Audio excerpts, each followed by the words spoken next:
పురుషుడు ప్రేమ జీవులకు పూజనీయుడు ప్రేమ లేనిదే మౌను ఈ లోకం భూలోకం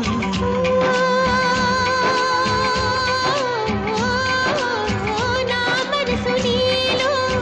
దాచి ఉంచినాను ఆ మనసు క్షేమమేనా తెలుసుకొనగవచ్చాను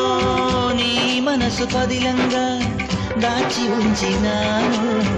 నా కంటే నీ మనసే నా పంచ ప్రాణాలు హృదయాలు రెండని అనలేవు ఇది నీది నాదని కనలేవు ఈ మాట మాత్రమే నిజమైతే నా